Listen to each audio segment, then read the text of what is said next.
Hello everyone, आप सभी का स्वागत है मनीष एकेडमी यूट्यूब चैनल पर। आज की इस क्लास में हम पढ़ने वाले हैं पास्ट परफेक्ट टेंस के इंट्रोगेटिव सेंटेंस के बारे में। उसमें हम देखेंगे कि एक्टिव से पैसिव कैसे बनाया जाता है। पिछले लेक्चर में मैंने आपको नेगेटिव सेंटेंस के जो एक्टिव से पैसिव हैं उसको बताया था। यदि आपने अभी तक उस वीडियो को नहीं देखा है तो प्लेलिस्ट जाइए, वहां पे चेकआउट करेंगे तो वहां पे आपको सारी क्लासेस देखने को मिल जाएंगी। ठीक है, यदि आप पहली बार इस क्लास को कर रहे हैं तो हो सकता है आपको बिल्कुल भी समझ में ना आए, या आपने कहीं से पढ़ रखा है तो बहुत अच्छी बात है, आपको बिल्कुल समझ में आएगा। लेकिन आपको समझ में नहीं आता है तो आपके लिए सबसे ज्यादा जरूरी है कि जो बेसिक क्लासेस है, यानी कि एक्टिव से पैसिव के जो सारे रूल है ना, उसको पहले आप कंप्लीट कर लीजिए। ठीक है, फिर आपको अच्छे तरीके से समझ में आ जाएगा। तो इस क्लास को फिनिश होने के बाद आप क्या करिएगा, एक्टिव से पैसिव प्लेलिस्ट में जाइएगा। वहां पे आप एक दिन में क्या करिएगा, 3 से 4 क्लासेस कर लीजिएगा, क्योंकि 13 से 14 मिनट का ही लेक्चर होता है, तो वहां से आसानी से आप कंप्लीट कर पाएंगे। ठीक है, हमें सबसे पहले क्या है, एक्टिव वॉइस का स्ट्रक्चर देखना है। किसका? एक्टिव वॉइस का स्ट्रक्चर देखना है, तभी तो हम इसको पैसिव वॉइस में चेंज करेंगे, फिर जाकर एग्जांपल देख पाएंगे। तो आप बताइए कि एक्टिव वॉइस में इसमें स्ट्रक्चर क्या होगा, किसका पढ़ना है? इंट्रोगेटिव का। किसका? इंट्रोगेटिव का पढ़ना है। तो आप सभी को इतना तो पता लग गया होगा कि जो हेल्पिंग वर्ब है वो क्या है, पहले यहाँ पे यूज होने वाला है। तो सबसे पहले क्या होगा, हैड, उसके बाद में सब्जेक्ट, उसके बाद में किसका प्रयोग करेंगे, नॉट का, उसके बाद में वर्ब की तीसरी फॉर्म प्लस में ऑब्जेक्ट। यही तो आपका स्ट्रक्चर होगा, और लास्ट में क्या होगा, क्वेश्चन मार्क का प्रयोग कर देंगे।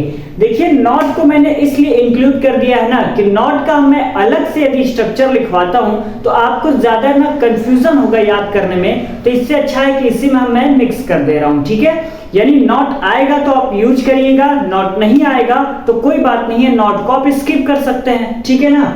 एक्टिव वॉइस में स्ट्रक्चर आपने देखा, सबसे पहले हैड यानी कि हेल्पिंग वर्ब आएगा, उसके बाद में सब्जेक्ट का प्रयोग होगा, फिर नॉट का प्रयोग, वर्ब की तीसरी फॉर्म प्लस में ऑब्जेक्ट, और लास्ट में क्वेश्चन मार्क का प्रयोग होगा।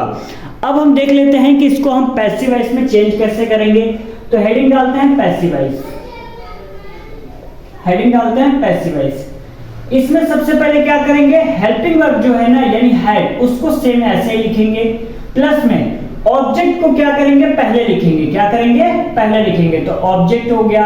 उसके बाद में नॉट है तो नॉट उतार देंगे, उसके बाद में किसका प्रयोग करेंगे, बीन का प्रयोग करेंगे। ठीक है, उसके बाद में वर्ब की तीसरी फॉर्म प्लस में बाय और प्लस में सब्जेक्ट। ये आपका क्या है, पैसिव वॉइस का जो स्ट्रक्चर है वो आपका कंप्लीट हो गया है। यदि आपको पैसिव वॉइस बनाना नहीं आता है तो सबसे ज्यादा जरूरी है कि जो क्लास में आपको बताया जाता है ना, उस पर ज्यादा फोकस किया करिए, और पैसिव वॉइस का जो स्ट्रक्चर लिखा है उस पर आप ज्यादा ध्यान रखिए, और हमेशा बार रिवीजन किया करिए कि रूल यहाँ पर क्या लग रहा है और कौन सा रूल यहाँ पे नहीं लगेगा, तभी आपको क्लियर तौर पे समझ में आएगा। ठीक है, ऐसा नहीं है कि आपने क्लास को क्या किया, ओपन किया और आराम से देख लिया तो बिल्कुल क्लियर आपको समझ में नहीं आएगा। चलिए एग्जांपल देख लेते हैं कि एग्जांपल क्या हो सकता है। हम यहाँ पे लिखते हैं had he not read the book. ये आपका क्या है, इंट्रोगेटिव सेंटेंस का एक्टिव वॉइस दिया गया है, इसको हमें पैसिव वॉइस में चेंज करना है। तो देखिए, परेशान होने की बिल्कुल भी आवश्यकता नहीं है कि इतना बड़ा सा एक सेंटेंस लिख दिया गया है, बिल्कुल भी नहीं। आप बिल्कुल फ्रेशर हैं, यानी बिल्कुल बनाना नहीं आता है तो कोई दिक्कत की बात नहीं है, आप यहां से भी सीख सकते हैं, क्योंकि जो रूल है ना वो सारे मैंने लिखवा दिया है। देखिए, पैसिव वॉइस का स्ट्रक्चर आपको देखना है, वहां पे आपको क्या नजर आ रहा है, हैड नजर आ रहा है ना, तो हम क्या करेंगे, नीचे यहाँ पे हैड को सेम उतार देंगे। यहां तक क्लियर? चलिए आगे लिखा हुआ है ऑब्जेक्ट। अब आपको एक्टिव वॉइस में हमें सर्च करना है कि ऑब्जेक्ट यहाँ पे दिया कहां पर है।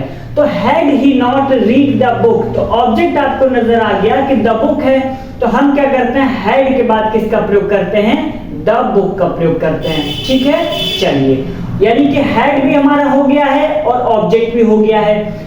अब ऑब्जेक्ट के बाद में किसका प्रयोग है, नॉट का प्रयोग है। क्या एक्टिव वॉइस में नॉट दिया गया है, ये आपको देखना है। तो जी सर देख लेते हैं, हैड ही नॉट यानी कि आया है तो कोई दिक्कत नहीं है। ऑब्जेक्ट के बाद में हम किसका प्रयोग करेंगे, नॉट का प्रयोग करेंगे। क्लियर यहां तक? चलिए उसके बाद में किसका प्रयोग करेंगे, बीन का प्रयोग करेंगे। अच्छा कुछ स्टूडेंट ऐसा करते हैं ना, क्या करते हैं, had the book been not का प्रयोग करते हैं, ऐसे लिखेंगे द बुक बीन नॉट। तो बेटा ऐसा है, ऐसा यदि आप करते हैं तो ये क्या है, गलत हो जाएगा, क्या है, गलत हो जाएगा।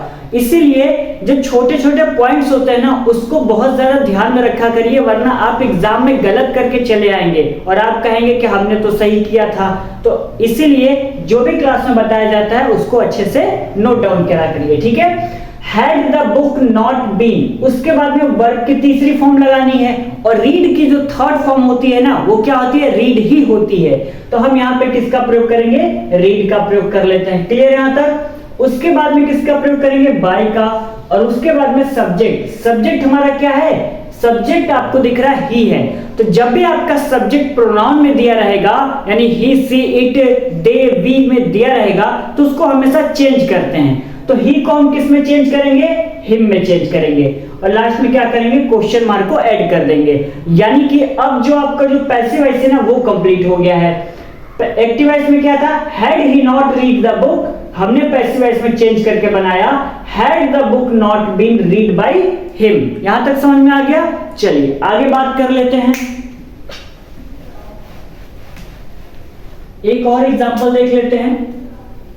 लिखते हैं यहां पे had we not, had we not, had we not plugged the flower. ये आपका क्या है, एक्टिव वॉइस में दिया गया है। क्या आप सभी इसको पैसिव वॉइस में चेंज कर लेंगे, जी हाँ कर लेंगे। क्यों नहीं कर पाएंगे, पैसिव वॉइस का तो मैंने स्ट्रक्चर लिख दिया है ना, तो वहां से आप देख के कर लीजिए। देखिए करना क्या है, हेड को यहाँ पे सेम नीचे उतारना है ना, तो हेड को यहाँ पे क्या करिए, सेम नीचे उतार दीजिए, कोई दिक्कत यहाँ तक नहीं। उसके बाद में ऑब्जेक्ट लिखा हुआ है, तो ऑब्जेक्ट आपको कहां से सर्च करना है, कहीं और से सर्च नहीं करना है, गूगल से, ठीक है। गूगल से सर्च करने की जरूरत नहीं, यहाँ पे ऑलरेडी लिखा हुआ है had we not plugged the flower, यानी कि एक्टिव वॉइस में से ही आपको क्या है, ऑब्जेक्ट सर्च करना है। और आपको नजर आ रहा है कि द जो लिखा हुआ है द फ्लावर, क्या है, द फ्लावर, यही आपका क्या है, ऑब्जेक्ट है। तो हम लिख लेते हैं हैड द फ्लावर। यहां तक हो गया। उसके बाद में ऑब्जेक्ट के बाद आपको दे रखा है नॉट, नॉट दे रखा है ना, तो हम क्या करते हैं, नॉट यहां पर लगा लेते हैं, तो द फ्लावर नॉट हो गया। उसके बाद में बीन का प्रयोग करेंगे, तो हम यहाँ पे बीन लगा लेते हैं। उसके बाद में वर्ब की तीसरी फॉर्म, तो तीसरी फॉर्म तो आपको याद करने की बिल्कुल जरूरत है ही नहीं, क्योंकि ऑलरेडी यहाँ पे दे रखा है। लेकिन जब हम परफेक्ट टेंस को हटाकर किसी और टेंस की बात करेंगे, तो वहां पर आपको जो वर्ब की तीसरी फॉर्म है ना वो याद करनी पड़ेगी। तो सबसे ज्यादा जरूरी है कि आप ज्यादा से ज्यादा वर्ब की तीसरी फॉर्म याद कर ले, ठीक है। मैं नहीं कह रहा हूं कि आप 150 जो वर्ब की तीसरी फॉर्म है उसको याद कर ले, नहीं, 50 से 60 याद कर लीजिए जो रेगुलर सेंटेंस में यूज किए जाते हैं, क्योंकि पेपर में आ जाएगा तो आप क्या करेंगे, वर्ब की तीसरी फॉर्म नहीं लगा पाएंगे तो आपका ये सेंटेंस गलत हो जाएगा या नहीं हो जाएगा, खुद बताइए। हो जाएगा। इससे अच्छा है कि आप क्या करिए, याद कर लीजिए, ठीक है। तो यहाँ पे क्या लिखा मैंने, had the flower not been, अब यहाँ पे प्लग्ड हो जाएगा, क्या हो जाएगा, प्लग्ड। उसके बाद में किसका प्रयोग करेंगे, उसके बाद में प्रयोग करेंगे बाय का, और सब्जेक्ट हमारा क्या है, सब्जेक्ट आपको नजर आ रहा होगा वी को। अब बेटा वी को किस में चेंज करते हैं, वी को चेंज करते हैं अस में, तो हम यहाँ पे क्या करेंगे, अस में लिख देंगे। कोई भी स्टूडेंट ऐसा नहीं करेगा ना कि अस की जगह पे हम यहाँ पे वी लिख देते हैं। वी आप जैसे ही लिखेंगे ना, तो आप यहां तक तो पूरा सही लिखा है, had the flower not been plugged by, लेकिन लास्ट में आते आते आपने गलती कर दी है, और वही एग्जामिनर कॉपी चेक करेगा, फिर वही आपका नंबर काट दिया जाएगा। तो आप वी की जगह पे क्या प्रयोग करेंगे, अस का प्रयोग करेंगे। यहां तक समझ में आ गया। चलिए एक और एग्जांपल देख लेते हैं। हैड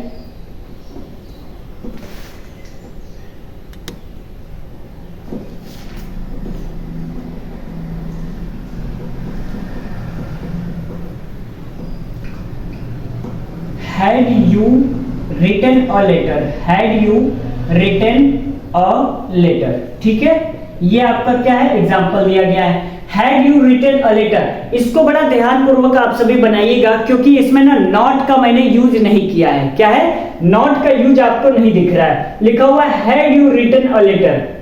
तो इसको हम पैसिव वॉइस में चेंज कर लेते हैं। चलिए पैसिव वॉइस का स्ट्रक्चर हम देखते हैं। सबसे पहले क्या नजर आ रहा है, हेड, तो हम यहाँ पे क्या करते हैं, हेड लिख देते हैं। ठीक है, ऑब्जेक्ट लिखना है तो ऑब्जेक्ट आपको नजर आ रहा होगा क्या है, अ लेटर, तो हम यहाँ पे क्या करते हैं, अ लेटर लिख देते हैं। ठीक है ना। चलिए ऑब्जेक्ट के बाद आपको दिख रहा है नॉट, क्या दिख रहा है, नॉट, लेकिन एक्टिव वॉइस में जो सेंटेंस लिखा गया है क्या उसमें नॉट कहीं पर नजर आ रहा है आपको, देखिए तो had you written a letter, नहीं आ रहा है ना, तो क्या करेंगे, नॉट को हम क्या करेंगे, स्किप कर देंगे, यानी कि नॉट को छोड़कर हम आगे बढ़ जाएंगे।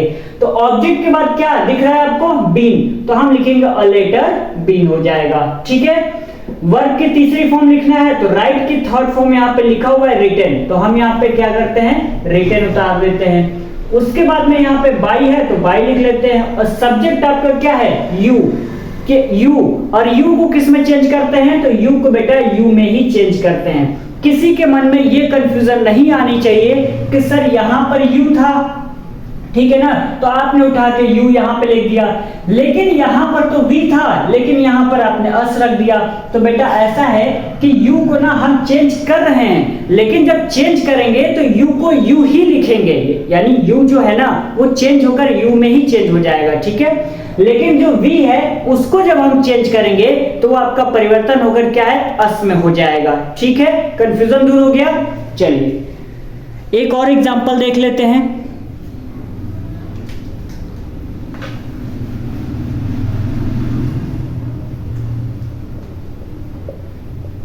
लिखा हुआ हैड,